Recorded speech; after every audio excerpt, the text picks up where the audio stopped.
שלום לכולם.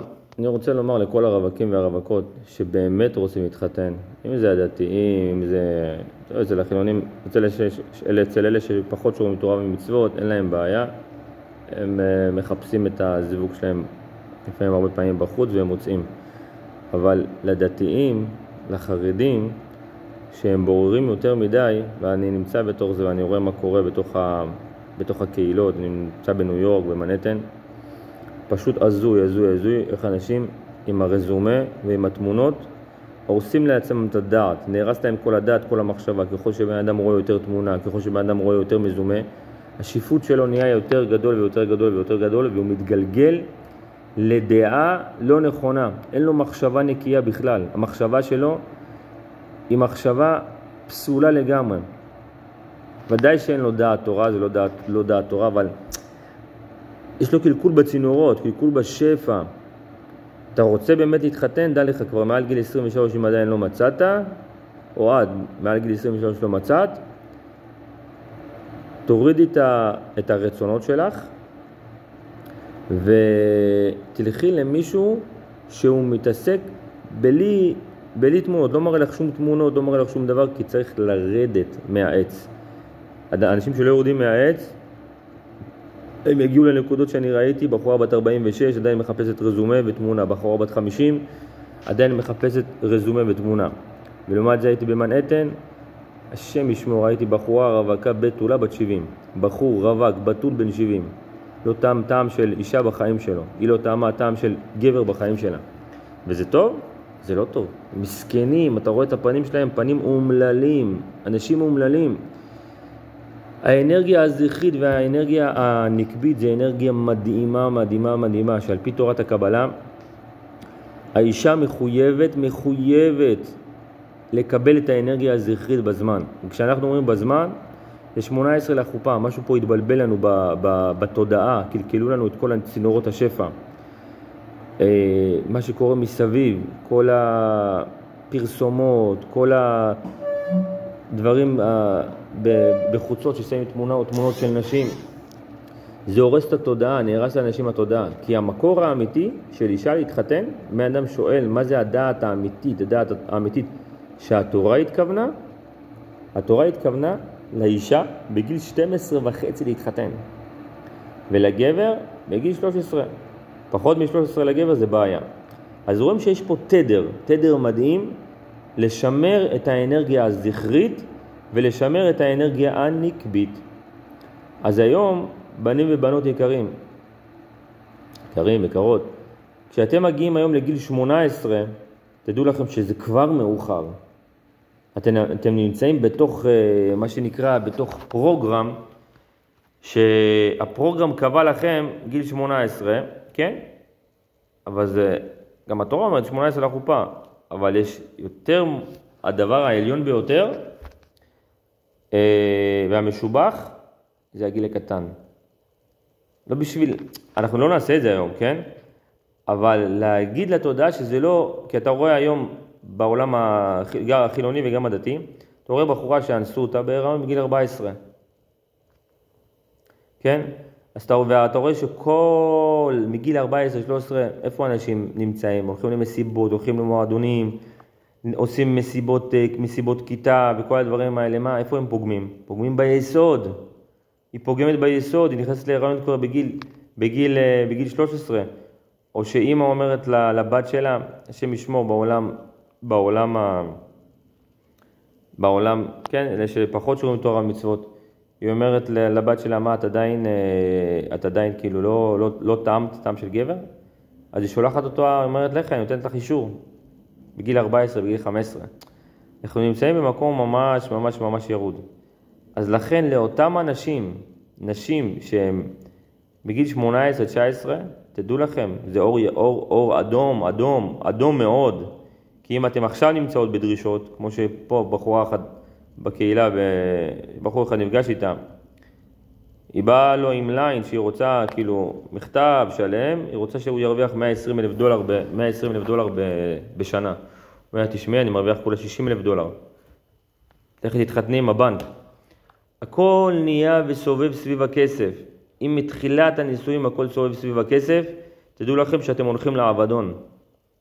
אין מחיר, הניסויים האלה הולכים לעבדון. אם הכל מתחיל בנקודה של כסף. אז לכן זה הדבר שהאנשים צריכים להוריד את זה מהמדף. להוריד את זה, אנשים נקבע להם ונדפק להם המוח. דיברתי יום מזמן עם בחור בן 44 רווק. אמרתי לו, אתה שמח? יש לך שמחת חיים? אמר, אני לא שמח. יש לו נקודה, הוא רוצה רק בחורה מאיזה מקום מסוים. אמרתי, אתה יודע שאין לך שכל? סליחה על הביטוי, אין לך שכל. אמרתי לו, מה? הוא אומר, יש לי 10 מיליון, אמרתי לי 30 מיליון. ומה? מה אתה שווה? אם אין לך אישה, אתה לא שווה כלום. ואחד הרבנים הגדולים, פלא יועץ אומר, לעולם ייקח אדם בת העניים והתחתן. כי אדם אין לה, אנשים בלי אמונה ובלי ביטחון, מאמין בכוחות עצמו. בורא עולם הוא זה שנותן לך את הכוח ואת הממון. השם מלאך גאות לבש. אבל אתה נמצא בגאווה, ואתה אומר, אני, הכסף שלי, ואני רוצה לעשות ככה וככה, ואני רוצה שיהיה לה $400,000 לבחורה הזאת. אמרתי לו, תשמע לי ותשמע לי טוב, קח את כל הכסף שלך, את כל $10 מיליון שלך.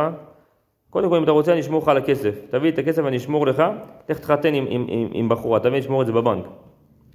אומר, לא, אמרתי, קח את כל הכסף שלך, ותזרוק את זה לפח. כי זה לא שווה כלום, אם אין לך אנרגיה נקבית איתך ביחד. אם אתה לא נשוי, כל הכסף שלך לא שווה שום דבר, רבותיי. אנשים נמצאים באיזה הוויה ואשליה, כל החיים זה אשליה אחת גדולה. כל החיים אנשים נמצאים כמו זומבי מעליך. השאלה, אם בן אדם מתעורר מתוך האשליה הזאת, ויודע להבחין ולראות איפה האמת. כי אם לא, אתה עיוור באפלה, אתה עיוור בעולם הזה. ובחורה שהיא לא ממצאת את עצמה כל כך מוקדם, אז יש טיפולים. טיפולים הכוונה תודעתיים, לשנות לאישה את המחשבה, התודעה שלה פסולה. ואנחנו מטפלים בזה גם, מטפלים בתודעה הפסולה, להסיר את התודעה הזאת, את הקלוקלת, את הסרטן שנמצא לאנשים במוח. יש סרטן בגוף, אנחנו אומרים שגם יש סרטן, זה לא רוחני, זה תודעתי, אנשים מקובעים בתודעה פסולה כל החיים שלהם. ו70 שנה הם חיים בתודעה פסולה שמגיע להם ככה וככה וככה, ולא מגיע לך כלום. לא מגיע לך שום דבר. מי אמר שבורא עולם מגיע, או רוצה להביא לך בכלל? אתה נמצא בתודעה פסולה, אתה נמצא באנרגיה פסולה. לכן אתה מביא על עצמך אנרגיה לא טובה, קרמה, דבר לא טוב. אבל תמצא בתודעה חיובית, תסתכל על כל אחד בעין טובה, בלב טוב, אתה תרוויח.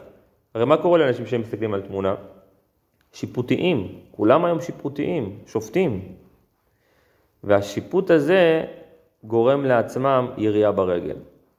אז לכן, לכל הבנים, לכל הבנות, במיוחד מה שקורה בעולם הדתי, החרדי, אתם מסכנים. אתם שופטים רק על פי חרדי, לא חרדי. יש הרבה אנשים שהם חרדים ויש להם לב, סליחה על הביטוי שאני פוגש אותם, לב שחור. יש אנשים שאני אומר להם, אדוני, בשביל אחד כך בחורה חילוניה, שומרת טהרה, אפילו שיכול להיות לשמור שבת. זה לא, אבל יש לה לב טוב, לב טהור, אחי, תעשה בשבילך הכל. השבת יגיע, אם היא מוכנה להתחזק, לאחר מכן, אחי, אתה שלם. אתה יודע כמה אנשים דתיות יש, אבל הלב שלהם שחור? שוב, לא כולם. אבל יש הרבה נשים שיש להם לב שחור. תעשה ככה, מורידה אותו, יורדת עליו. אני שומע מהאנשים.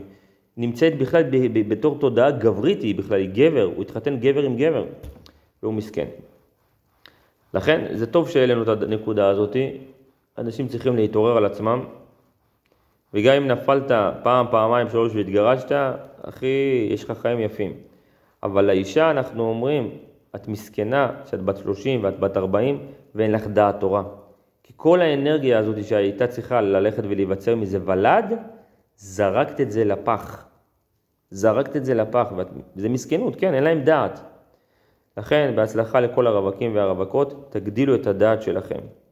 כי הדעת שלכם נמצאת בקטנות, אתם מאוד קטנים, אתם חושבים שאתם גדולים, יש לכם 10 מיליון. אין לכם כלום. אדם שבא לעולם הזה ואין לו ולד, התורה אומרת כאילו לא היה בעולם. תורת הקבלה מלמדת אותנו שכאילו הוא לא היה בכלל בעולם הזה. תראה איזה שפע, באת 70 שנה ואתה כאילו לא היית בעולם הזה, למה? בגלל שאין לך מישהו מדריך רוחני, מדריך תודעתי לתקן לך את המוח, לתקן לך את המחשבה. אז שיהיה יום מבורך לכולם, בהצלחה.